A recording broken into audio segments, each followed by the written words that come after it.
greatest battle ever fought was the one inside the fighter's cerebral cortex, when a collection of voices prod the fighter to act, react, attack, withdraw, or just roam the streets in a paralyzed state in search of more mentally degrading agents.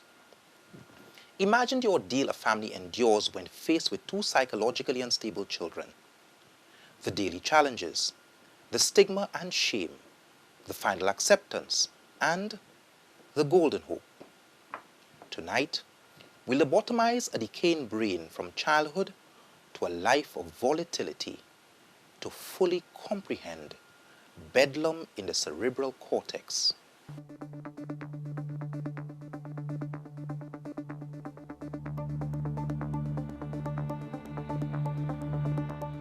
The limitless varied personalities of human beings have fascinated both scientists and fellow members of society throughout the existence of mankind. Of particular interest has been what happens when man's mind turns against him and what can be done, if anything at all, to reverse this tragic event.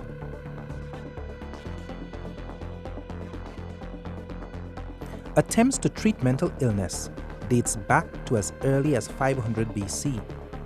Early man widely believed that mental illness was the result of supernatural phenomena such as demonic possession, sorcery, or an angry deity, and so responded with equally mystical and sometimes brutal treatments. The evolution of treatments has been likewise interesting.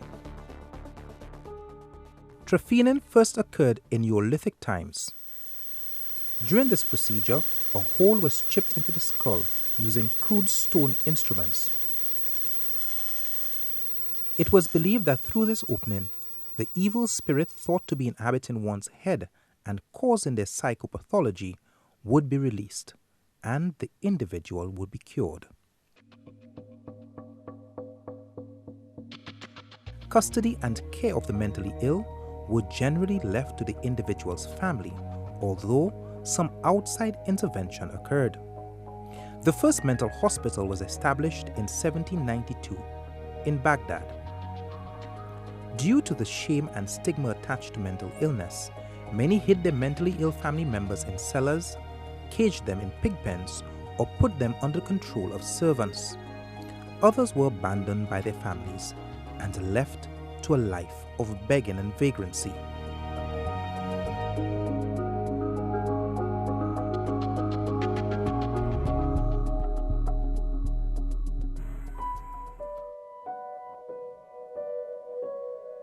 The most infamous asylum was located in London, St Mary of Bartholomew.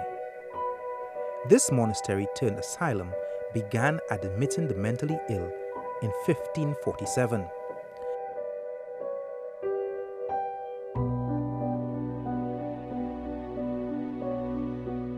The institution soon earned the nickname Bedlam, as its horrific conditions and practices were revealed. Violent patients were put on display like side freak shows for the public to peek at for the price of 1 penny. Gentler patients were put out on the streets to beg for charity.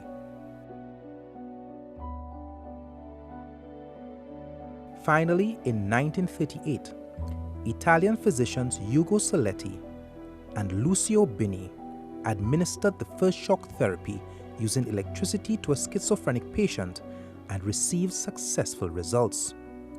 Because the idea of an electric current being passed through one's head is undoubtedly frightening, ECT was used to intimidate, control, and punish patients, some of whom were subjected to this treatment over hundreds of times.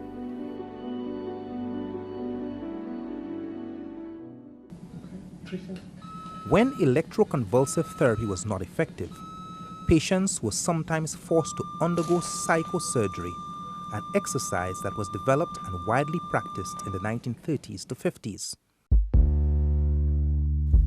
It was in Portugal, 1935, that Igras Monzi performed the first lobotomy. To execute this procedure, the patient was first shocked into a coma. The surgeon then hammered an instrument similar to an ice pick through the top of each eye socket and severed the nerves connecting the frontal lobes to the emotion-controlling centers of the inner brain. The intended purpose of the lobotomy was to calm uncontrollably violent or emotional patients, and it did at first prove to be successful. Because of the preliminary positive results and the fact that it was easy, inexpensive, and the average time it took to complete the procedure was only about 10 minutes, lobotomies quickly spread around the world as a popular practice for severe mentally ill patients who were resistant to other forms of treatment. Lobotomies generally produce personalities that were lethargic and immature. Aside from a 20% death rate, lobotomies also resulted in patients who were unable to control their impulses, were unnaturally calm and shallow, and/or exhibited a total absence of feelings. Not surprisingly, this practice was quickly abandoned with the introduction of psychoactive drugs.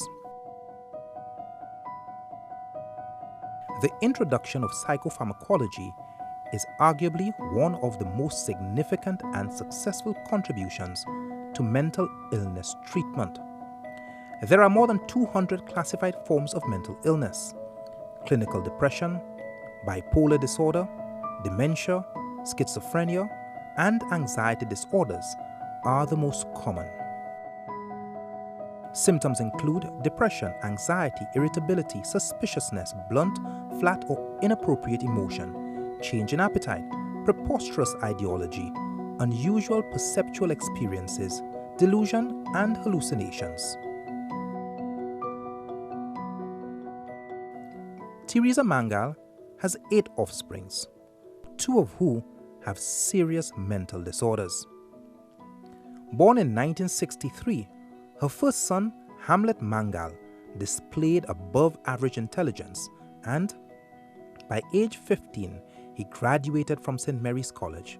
But a life of drug abuse and trips to the island's Golden Hope brought heartache and confusion to his family. As a mother, you have your young son inside of there. How did you feel?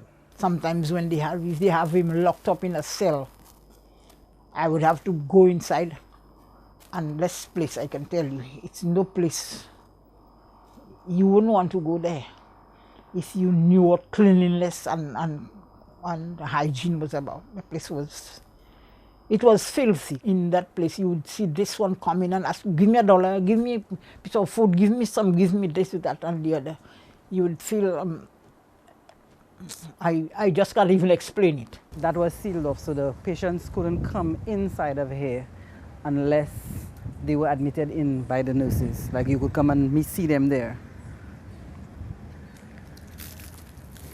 About what age did you know what mental illness was? Well, I don't know if it would be that I understood and knew it in that sense, but I actually saw it and I felt it. I think I would probably say maybe about 7 or 8. What was our first recollection? Do you remember? It was of waking up in the middle of the night and hearing noise. Noise because my brother had gotten up. He was in the kitchen cooking food at an ungodly hour. He wouldn't want to bathe, that he wouldn't want to comb his hair. And, you know, he would do anything. He would want to come into the house smoking. You understand? And just his general behavior of wanting to engage everybody. You can't talk to him. You can't say anything to him. Early years, 80s and so on, admissions and reception area were down on the other side, below the... Every other month or so, Hamlet would have to be taken up to the asylum. You would have to go to visit him. It was always in and out. It was always a calling of the police for assistance, calling others to help him, sometimes trying to coax him to go up.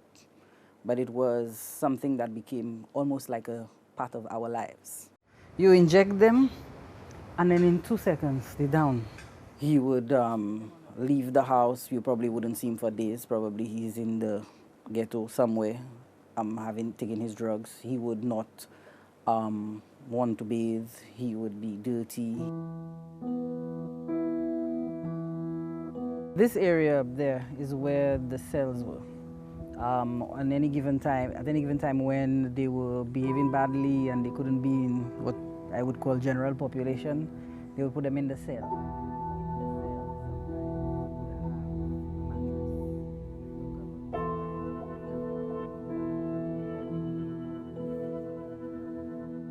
What's Andy's diagnosis? I don't know. I honestly don't know.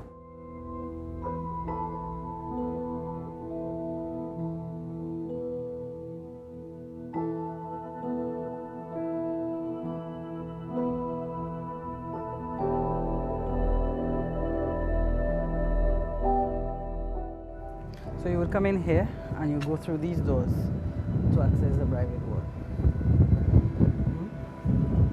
I remember Hamlet, when he was shot, he was on the left side here, on the inside, either on a cot or something. It is not a nice place.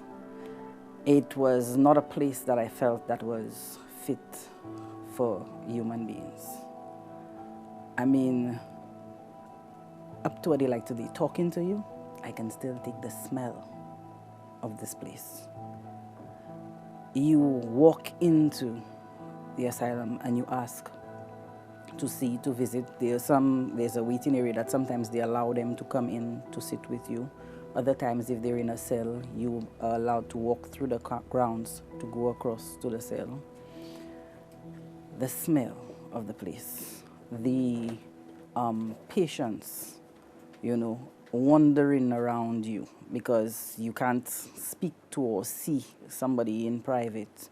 Sometimes even in the waiting area, you have others coming through by the windows, shouting, you know, they want something, putting their hands out, asking you for something to eat or for some money for them to buy a cigarette or whatever.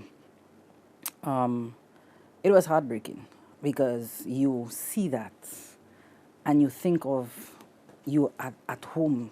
You have a home, you have a clean bed, you have a place to sleep, you have food, you have everything, you know. And then your son or your brother gets sick and he has to go into hospital. And this is where he goes for care. You understand? And you ask yourself, is he really getting care? Because of the way the place is. When we return, we visit the other Mangal brother. And later, we meet the man himself. Black Man Redemption. Wo yo yo yo.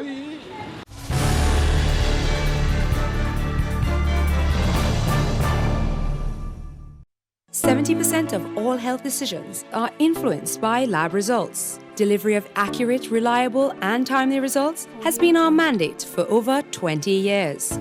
We are Laboratory Services and Consultations Limited, generating hundreds of lab tests each year while delivering quality, personalized, confidential service, one client at a time. With a reliable network of regional and international partners, all tests are conducted with patient care in mind. Laboratory Services and Consultations Limited, saving lives and caring for people. We focus on results so you can focus on what's important. Telephone 459-2200. Where most people see a window, we see a vision. We see the hours of development and testing, from the precision of craftsmen, quality of components, CNC processing to form immaculate all-glass products, the dedication of people who stand behind a product built to last a lifetime. And who knows, maybe after today, every time you look through one, you'll remember everything that went into it. St. Lu means windows, doors and all-glass products and customization of modular products to suit your needs. Precision, quality, safety. They're your windows and your world. Call us today at 454-6538.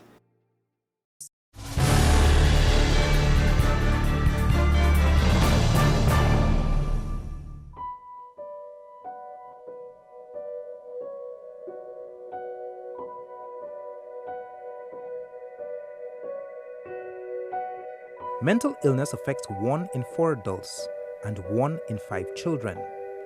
Very few seek treatment. The stigma associated with mental illness is still the biggest barrier that prevents people from getting treatment or retaining their treatment. For Hamlet Mangal, an altered state of mind is seasonal, albeit temporary. Would you say that his condition is seasonal? There are certain times in the month when it would come on? Yes, it would be heavy on him. It would not just come on, it would be heavy. There are times as if there's certain times, you know, as the old people tell you, when new moon, this and that happen and that. When it's really bad on him, what are the things that he would do? He would want to fight with people.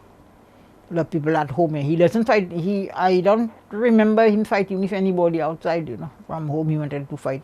He fought with me once. He fought with you? Yeah. Tell me about that. One day he was doing all his nonsense. I blocked him in the door. I said, "You're not going inside." He grabbed me. He pushed his hand in my eye. That's the time. Well, my husband was there. My husband came and my husband took him and he gave him some licks and he went away. As a mother, for you having to deal with a child who you know is not in his right mind and there's nothing you can do, when you lie down in the bed at night, what comes to your mind? A lot of things. That child, I would wish that there was something that could be done to stop it, but I personally could not do much. The institution they have, whatever they give them, it is not sufficient.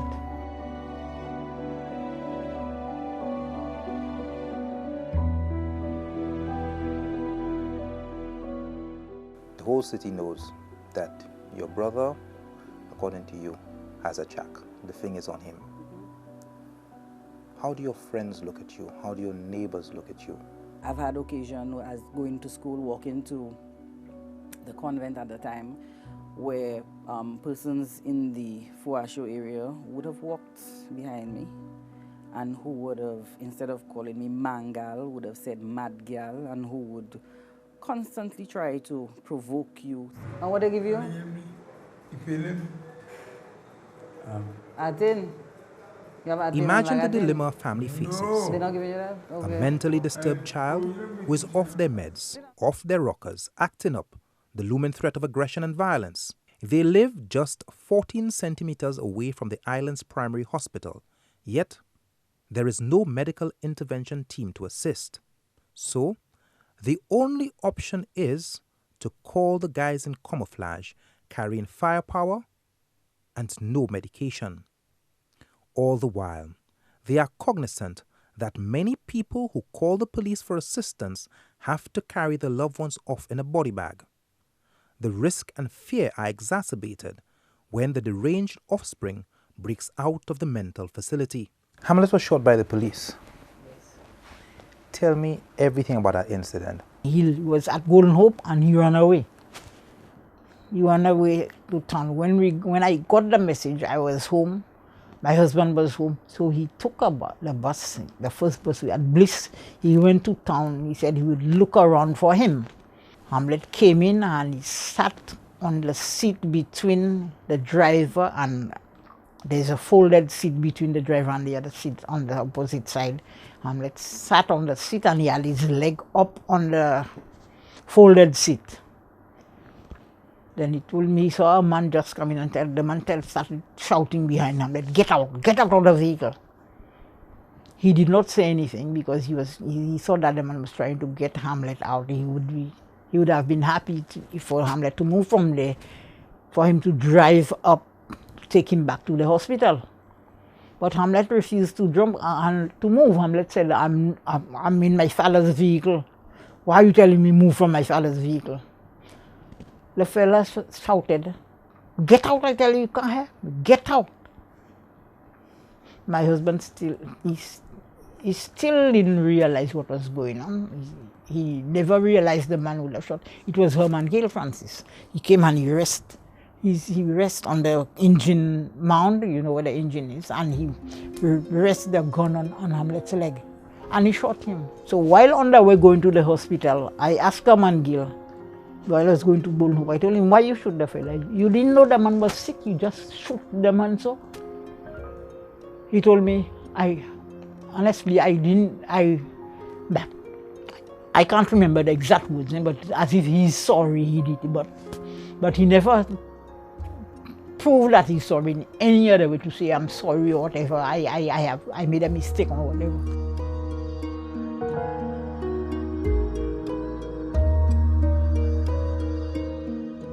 What eventually happened with that case? I told the police, I am not accepting that a man come and shoot my son in the vehicle. I want them to do something about it. They did nothing. I went to a lawyer. I can't mention his name, Mario Michel, but he was Herman Gill's best partner. And they did nothing about it.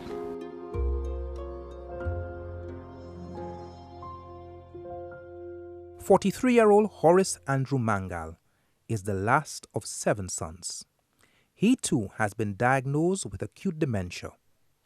Horace was enlisted in the Royal St Lucia Police Force, but was unable to function effectively and was terminated.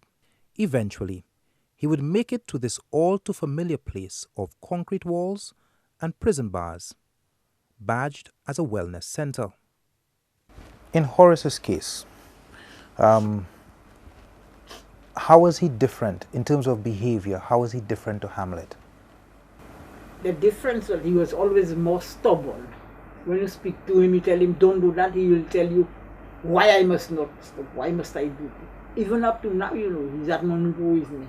Sit down, sit down, sit down. Sit down, guys. Which one is worse in terms of mental incapability? Which one do you think is more mad? Is it Hamlet or Horace? Horace is more mad. Right now, Hamlet lives in Castries. He lives in a house there. They have no light, no water, nothing. But he doesn't go and make problems with anybody.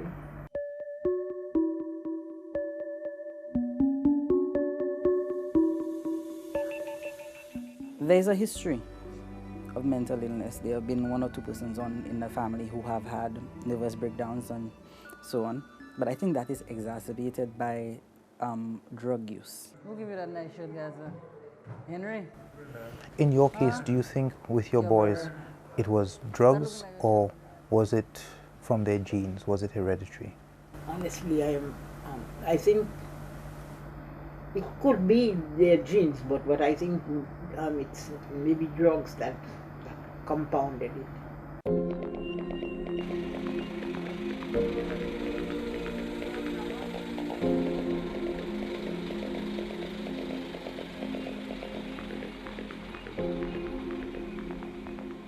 How does it make you feel when you pass on Bridge Street and there's your brother and you have your daughter in the car and you perhaps must explain to her why her uncle is standing there? How does that make you feel? Well, my daughter will shout out. She asked me to put on the window and she'll shout, Uncle Hamlet, Uncle Hamlet. Now she knows he always asks me for money. So sometimes before he even starts, he says, my mommy has no money. You understand? My mommy has no money. I have not explained to my daughter the situation with Hamlet. My daughter is 3, almost 4. I don't think she sees it through her eyes right now as having that he has any problem or that there's any issue. Her uncle just like me in town. She sees him in town when she's in town. But for me, there are various coping mechanisms for that. It does not make me feel good because I am sure that there are people out there who think that, you know, we're not taking care of Hamlet or we just discard Hamlet, which is not the case. Wow, boy, really rough today. I get nothing. Banker, come, give me something, man. When you, as a mother, when you pass through town and you see your son standing on the corner begging, how does that make you feel?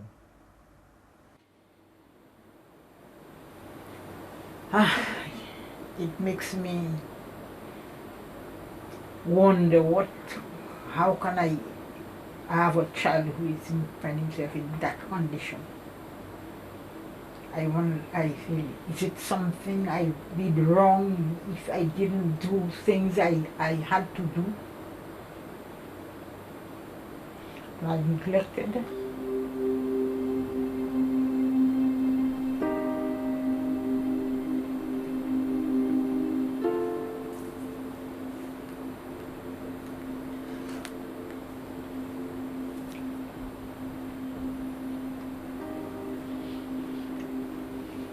I watched him on the bed, knowing a man who has worked his entire life, can't afford the cost of his surgery or medication.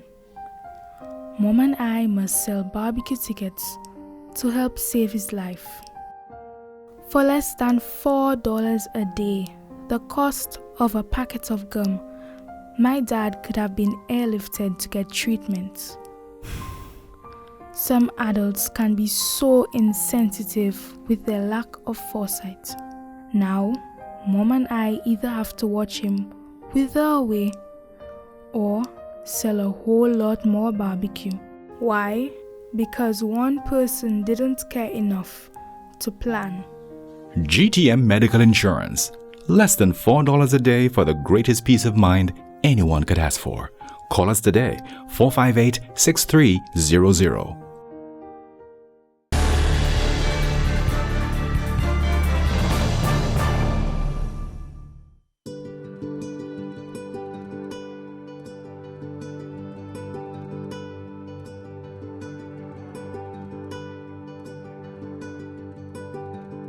Tell me about Hamlet growing up. Say 0 to 10. Tell me. Well, Hamlet was a very troublesome fella. I can remember my mother always beating me for not staying by the house. You know, they had a next girl, a nice little girl next door. I used to always go and check her, you know, and every time I come back, my mother would take these sweet lime branches and peel off the leaves, and, you know, my calves and my legs would get it, you know. So, but later on, I went to RC Boys School, St Mary's College, and after that, I went into music for a little while. Let's talk about St Mary's College. You went to St Mary's at 10 years old? Yeah, I was 10 years old when I actually I was 9 when I passed the exam, but when I went to school, I became 10. What was that like, being probably the youngest guy in the school? Oh man, I had a good time, you know. I was a very good cricketer, you know. I used to play for Rodney House. You used to play for Rodney? Yeah. That's a fire for you guys. Presence is toughest house ever. No, Rodney was the toughest. In the time I was at school, Rodney won the championship twice in a row. Under Stuart Charlson and Michael Gittins and Florian Comby. I was a cricket boy, you know. But then sometime later on in life, I got a little set up and thing, you know. Who else was in your year? Oh, fellas like Donovan Williams, Aloysius Regis, Hogarth Hippolyte, to name a few of them. And what were the subjects you liked? Me, I like my geography, man. Geography was a very important subject to me. You know, I wanted to be a scientist. But then, you know, that kind of faded away because I didn't, when I sat my O-levels, I only sat 6 of them and I got 5 of them, you know. I had good grades. But since then, I never went to school again, you know. I had a government scholarship at college. That's before I went schizophrenic, you know, and according to the doctors, you know, I lost my head. Very early, you loved music. Yeah, I used to play I played in the school band with Carlos Ardley and deceased Alwyn Stephen, God rest his soul, you know. The good friends, Crispin Dovey. I think Buffalo was there once upon a time too in that band with us. And yeah, well, I did a little stint with Rebel Rockers in Monrepo, Rebel Rockers Jr. And Reggae Team. The last band I played with was Reggae Team band, you know. You finished your O-levels and you went to the school in Vieux Fort. Yeah, I did do a couple of months of school in Vieux Fort, but actually they expelled me from that school, you know. Why, Hamlet? Because they caught me giving somebody to smoke some marijuana by the river. At what age did you start smoking marijuana? Me? I must have been 17 or maybe 15, 16. How? How did you get into that? Oh, man. I think it was that time they used to have that kind of weed they call the bionic around Colombian, you know. Out of curiosity, you know, the fellas had it there, I tried it, but I ain't gonna say who I smoked it if, because, you know, I don't want the police on their back. Okay. And at 17, you're in that school in Vieux-Fort. And tell me what happens when you got into trouble. Well, when I got into trouble, first thing, the police arrested me and put me in a mental hospital, you know. I think my parents went and see that magistrate, Vellan John, and Vellan John made a warrant to arrest me and put me in the mental hospital and observed me for 14 days. I spent 14 days, they injected me with narcotic drugs. I was really spaced out. But after I came and they told me I got to keep on taking these medicines for the rest of my life, you know. Up to now, I still have to go every month and see them and get some pills, you know. I don't know what grounds they had or how, you know. Maybe my mother and father didn't like the way I was behaving. They wanted something else from me, so they tried to make me conform. What was it like? You're 17 years old and they drop you off at that was horrible. That was horrible. When I got in there, I started making a ruckus. What will you have me there for, you know? So they injected me some injection called flufenazine decanoate. It knocked me off from around 4 o'clock in the afternoon till around 11 o'clock next morning. It's a dangerous drug, flufenazine, they call it Modicate. And for these 14 days, tell me what happened. Oh, man, I was kept in a cell. My food was put through the bars for me. Every day they gave me pills and more injections. And at the end of the 14 days, they let me go. Then I never knew what they told Vellan John or whatever. But after the 14 days, I had to keep on going up every month, sometimes 2 weeks up to now. There was a time I got a job in the Victoria Hospital. And in the morning, sometimes every 3 weeks, Mr. Urban Lesmore used to come over and give me injections at my home. So I'd get the injection in the morning and go to work. Yeah, it's been catastrophic sometimes, you know. What were these injections meant to do? Oh, they were the tranquilizers to calm you and things. And to change my mind so that I would stop smoking weed. So they sent you to Golden Hope the first time. When you got out, did you stop smoking weed? No, I didn't. I didn't, man. What happened? Well, sometimes I got confusion, different ideas, different sides of belief with my mother and father, you know, so they would call the police to arrest me. Sometimes they would pick me off the street, someone would claim. At that time, you know, I was always rebelling against what somebody said, you know. I just wanted to have my own way, man. Which, of course, you can't have all the time, sometimes, you know. Black man redemption. Whoa, yo, yo, yo. A black man redemption. Whoa, yo, yo, yo. No need to get jumpy. And no need, I say no need to walk away. There were numerous complaints that you would come home, especially when you were younger, and start up a fire in the middle of the night. You want to cook food at home or play music loud while everybody is sleeping. Hamlet, what was really going on? Oh man, that was called the Bob Marley craze, man. I would stay out late, smoke with my friends and come home, you know. Well, actually, I stayed out just to avoid the home, being at home, you know. I felt more free being out, man. What was home like? Yeah, well, all my brothers there, but things nice. But you know, being the only one who smoked weed and was inclined towards believing in Rasta, you know, it was tough for me. My mother and father never liked Rasta to be amongst Rasta, like for me to be Rasta, you know. Did you ever grow locks? Yeah, once upon a time I had a little kinky natty dread, which my father cut because I took his car and drove it and bounced it, you know. I'm like, did you have a license? No, I didn't have a license, but I took my father's car and drove it and did stall in a road and rolled in a gutter with the bumper, the rear bumper got mashed up. I went back home, packed the car so my father wouldn't see the bumper, but then he came around and saw it. First thing he did, come here. He called me, you know, sit down there, you know, with my little kinky natty dread. And he just passed his shares in that, man. So up to now, can you see now I have a bald head? What was it like for your other brothers and sisters?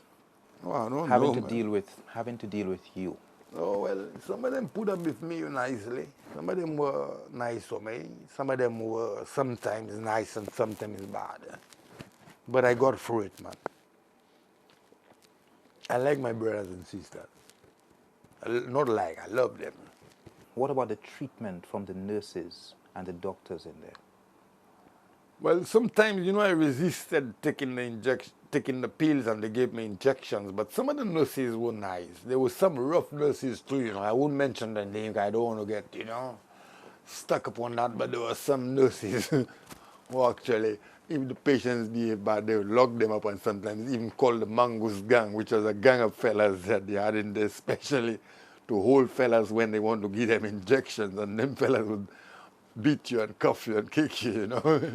And you call them the Mongoose Gang? Yeah, the Mongoose Gang, that's the nickname. Let's talk about your job at the lab at the hospital. Oh, that wasn't very long. I was a lab attendant in charge of getting the results compiled and taking them to the different wards for the doctors to see what the results of the tests they had requested were. And sometimes I would have to clean test tubes and things to set up apparatus for experiments. But I didn't stay long in that. I stayed there for 6 months, and one Saturday, there was no one of the technicians around, and a lady from Monrepo came down for a blood test. So I took a syringe and took a sample of blood. I didn't do any hematoma, you know. I did it good. But they still told me that was out of my jurisdiction, and they told me, just get on your way, man. You're fired. Banks, what would possess you to draw somebody's blood, considering that you're not trained for that? No, well, I knew how to do it. I had seen them done it for many times, but actually I was moved to say that the girl had come from all the way country from Saturday, and then, you know, to say she'd have to come back next day.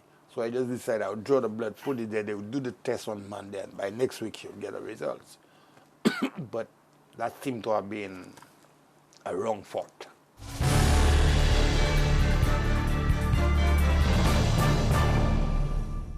% of all health decisions are influenced by lab results. Delivery of accurate, reliable, and timely results has been our mandate for over 20 years.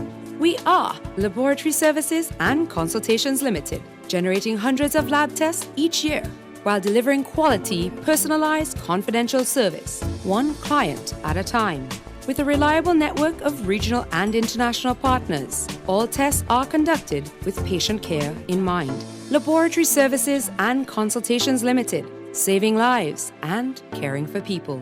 We focus on results so you can focus on what's important. Telephone 459-2200. Every once in a while, a company will appear on the scene with a fresh perspective, a burst of adrenaline, and a passion for excellence. Its humble beginnings are steeped in social transformation. Last to enter the arena, it changes the status quo, and the game will never be the same again. The independent film company appeared on the scene when the commercial sector needed it most. Its metamorphosis blossomed with the production of the most creative television commercials in St Lucia, and they do it all absolutely free. From marketing concepts, surveys and research, to professionally produced ads for social media and television, and the most engaging documentaries in the English-speaking Caribbean. With heavy investments in technology and a focus on building the technical and service capacity of its nimble team, it prides itself on being the little company that could. The Independent Film Company Incorporated, changing yesterday's game, rewriting today's roles, and charting the way for multimedia production here, now, and beyond.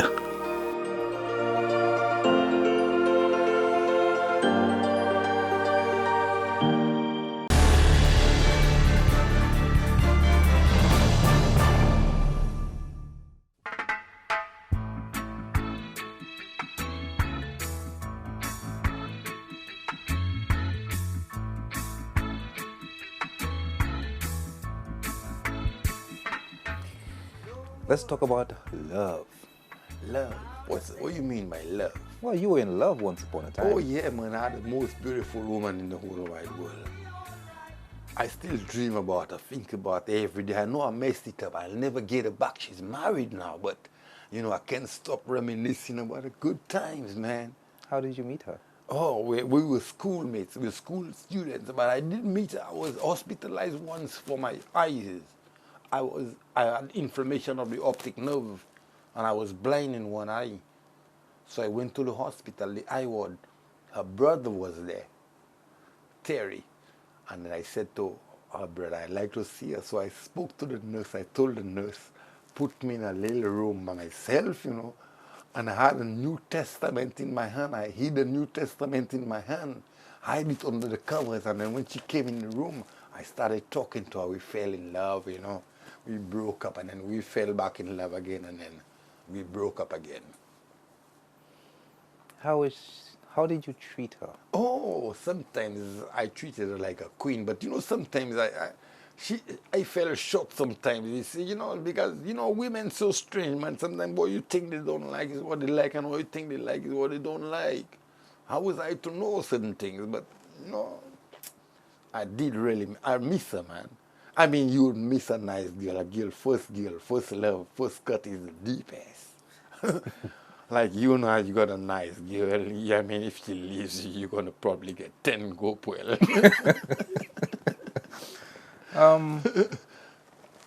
How did that, considering that you were a mental patient, you were in love, how did that influence your behavior? Oh, my behavior? Well, actually,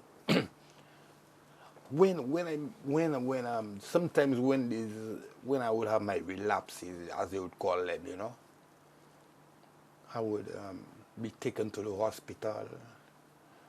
But after when I came out, I would be nice. I would try to conform to society so that I would stay out longer, you know. But these days, it's very good. I've stayed out for a whole 2 years, almost 2 years, never gone back in.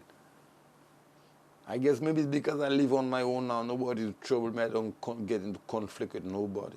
Your parents, they were really concerned about you in the beginning. They were too concerned, man. They put me in the madhouse too often. Now I'm a real wreck. But they did try to keep you at home. Remember them building the little thing to lock you at home instead of being on the streets? Who told you that, man? How you know all that about me, man? Yeah, my father even built a little cell for me at the house.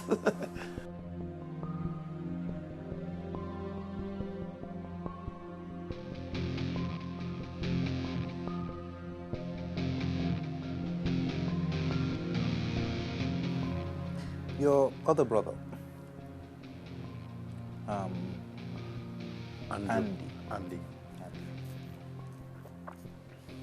Andy looked up to you. He was a policeman. When did you notice that something may not be 100% with Andy? Well, I didn't notice it at first, you know.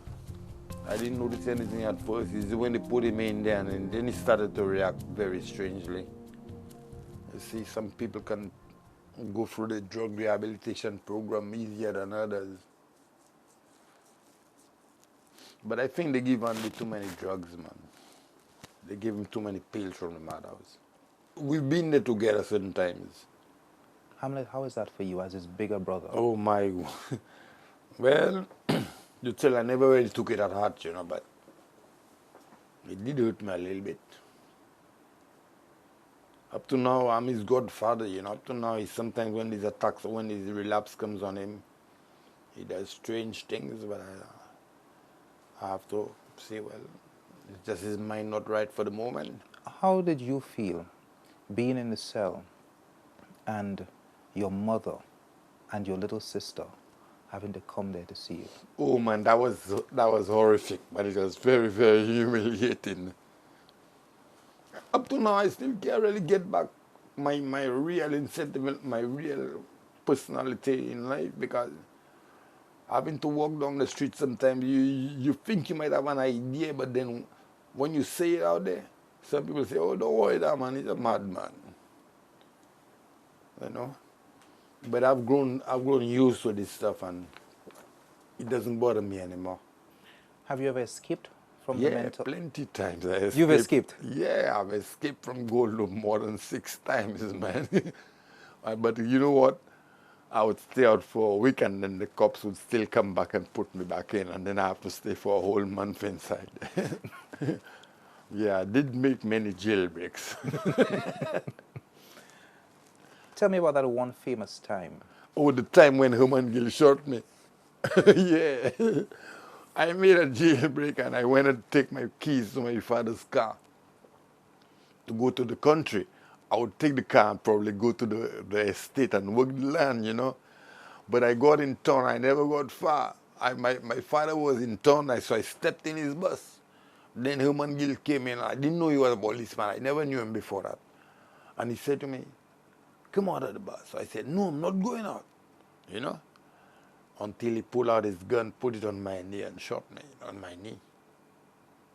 Just like that. I hold no grudge against him. Today, these days we talk, we hide against nothing, but you know. Were you being violent at the time? No. I guess if I knew you was a policeman, maybe I would have come out of the bus, you know.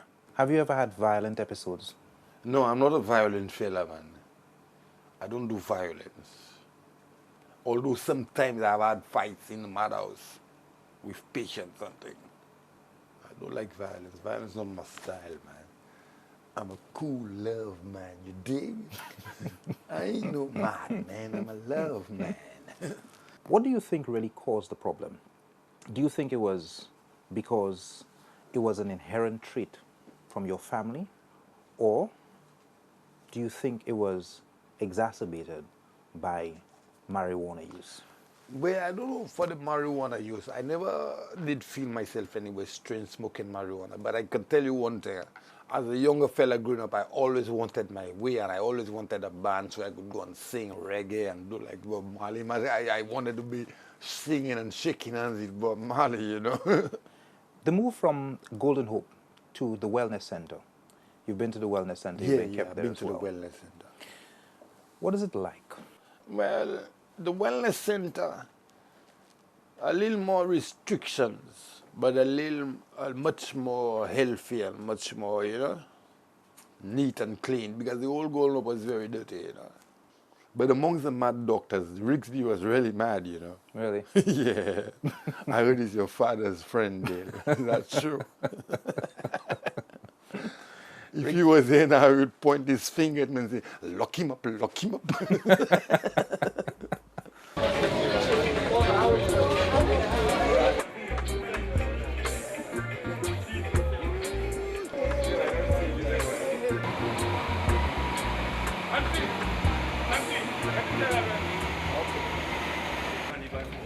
Hello, my Rasta woman.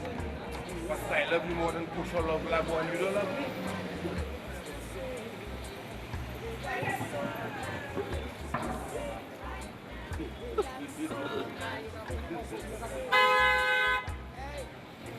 A documentary they're doing.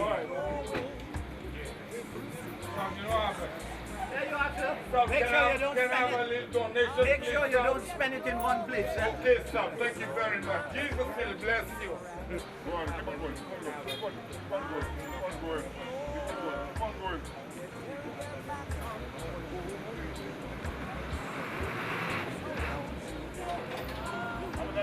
All right, Mr. Regis.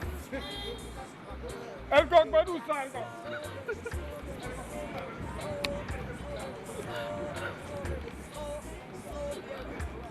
Ui. Yeah.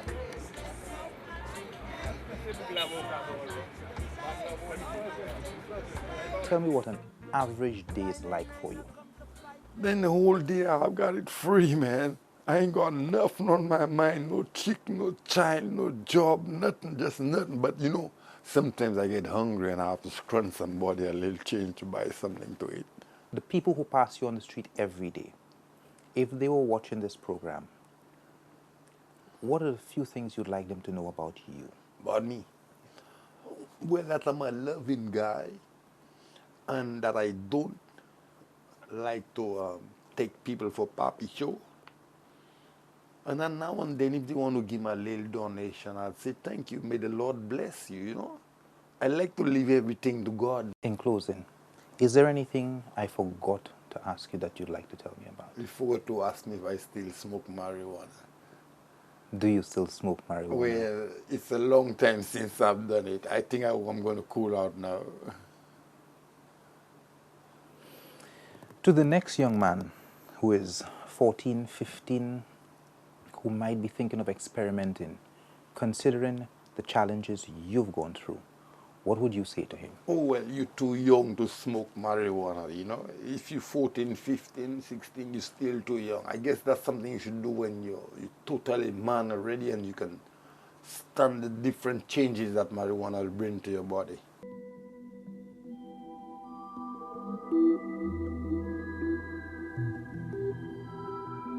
The case of the Mangals is but a minuscule glimpse into the reality which we dance around in the Helen of the West.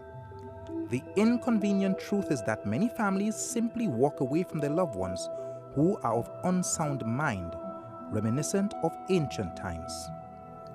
Too many mentally ill people are relegated to a life of begging and vagrancy. Stigma, shame, and neglect justify the many who roam our community. Inevitably, many of these suspected patients will find themselves at the smoking end of a service revolver. In the next episode, we recount some of the famous shootings of psychologically unbalanced people in St. Lucia by the police.